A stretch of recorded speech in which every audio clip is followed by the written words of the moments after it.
And this all means, of course, it's time for Politics Monday. I'm joined by Tamara Keith of NPR, who also co-hosts the NPR Politics podcast, and Thalisha Edie from South Carolina Public Radio. She joins us from Columbia, a city close to my heart. Thank you both for joining us. Let's start right away, Tam, with you and Mr. Buttigieg.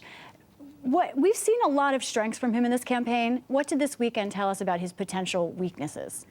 Well, he has a day job, and in his day job, he's been selling himself as somebody who is this mayor from this mid-sized, small-sized city, and touting that executive experience. But this weekend, this problem that has overtaken his city, this challenge, highlights that he is not particularly well known with African-American voters. He has not been able to really gain traction with them in a lot of places, and he is struggling in his own city to deal with a problem that many mayors have had to deal with.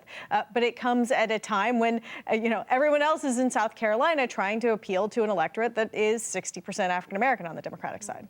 Felicia, it's interesting. Buttigieg has been doing generally well in South Carolina. He's number 3 or 4, depending on how you look at. But I'm curious, how did voters there, especially black voters for whom police shootings is a very personal issue, how did they view his decision to stay home this weekend?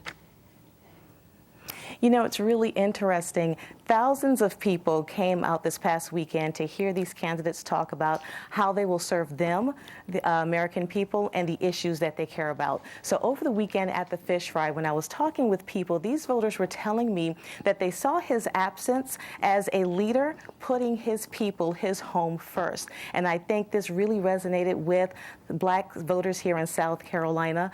The reason why he was absent is also something that black voters are paying attention to and can appreciate. It's an issue that resonates very strongly, not just with African-American voters, but voters of all ethnic races here in the country, here in South Carolina, and also across the country.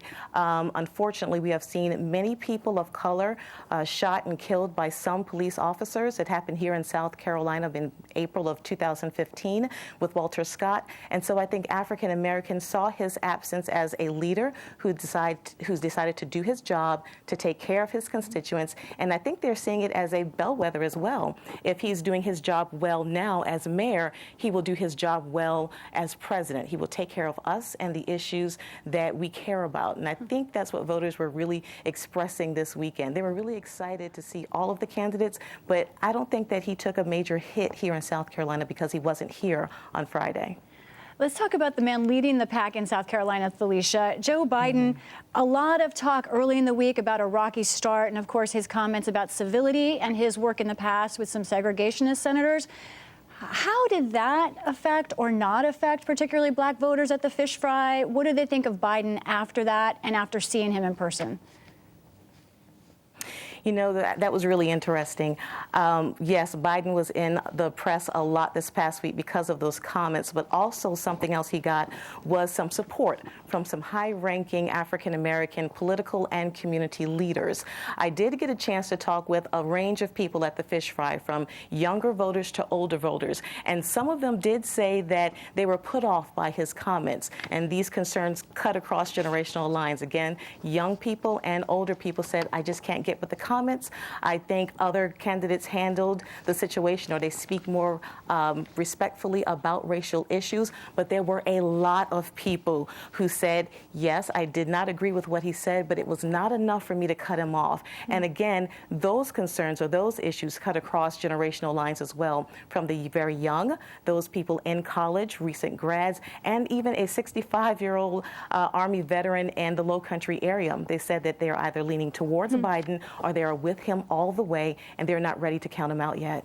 Tam, we're talking a lot about South Carolina, but there are many reasons for that. Yeah. What do you think of the other top-tier candidates who are trying to win in South Carolina? Warren, Booker, Harris. What are they doing or not doing well? Well, and Booker and Harris are banking a lot on South Carolina. They are, look at that. I mean, they're campaigning in Iowa and New Hampshire, but South Carolina is a state that they are banking on to help push them into Super Tuesday and some of these other southern states in California that are on the ballot after South Carolina.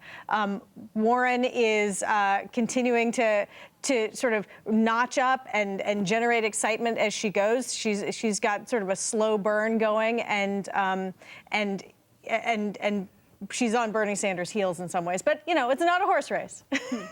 Felicia, one more South Carolina question. You know, it's notable that in the last two Democratic primaries, we saw blowouts. Barack Obama first and then Hillary Clinton just decimated the field when it came to voting day. Do you see that kind of galvanization potential in this time around? The potential, yes. Here's the thing. When I talk with voters, they are telling me that, you know, I'm throwing my support behind this particular candidate, and I'm going to do everything that I can to make sure that this candidate is the nominee. But in case that does not happen, I will support whoever that nominee is, regardless of who I talked with, males, females, young voters, older voters. That was what they said. There were camps of people spread out throughout downtown Columbia all weekend long, and they had their signs and they were cheering for their candidate. But they let me know that they were very, very serious that whoever the nominee is, they will support. That's a little different from what we saw back in 2016, especially with Bernie Sanders supporters. I think those supporters felt disenfranchised or ignored by the process. I'm not getting that this time around. And I think that's speaking to how excited voters are about the opportunity or the potential of getting new administration in the White House. That's interesting. Tam, I'm going to switch topics right now and put on your White House correspondent hat. On Friday, we saw new accusations come out from a writer. Her name is E. Jean Carroll. She publicly accused the president of attacking her in the 1990s in a department store. Her description of what happened fits the legal definition of rape. And her friends from the time say that she brought up this attack soon after it happened. The president denies it. He says she's just trying to sell a book. But again, we have perhaps the most serious allegation against him to date. It is he said, she said. Do you think there is political repercussions from this potentially or no? There are familiar contours to this. A credible accusation against President Trump. There have been numerous credible accusations against him by numerous women over time. And President Trump always blanketly denies it. And then where does it go from there? There was the Access Hollywood video. There was where he talked about assault and said you can do it if you're a star. And so what you have here is views are formed. People have people who weren't persuaded by the last numerous credible allegations are unlikely to be persuaded by this one. Okay, Tamara Keith, and I also know you want to tell Grateful Dead fans last week when you compared a Trump rally to a Grateful Dead concert that you understand where they're coming from. And I apologize for the error. The Grateful Dead, it turns out, do not play greatest hits when they hold their concerts. Okay, great. Tamara Keith of NPR, Felicia Edie of South Carolina Public Radio, thank you both.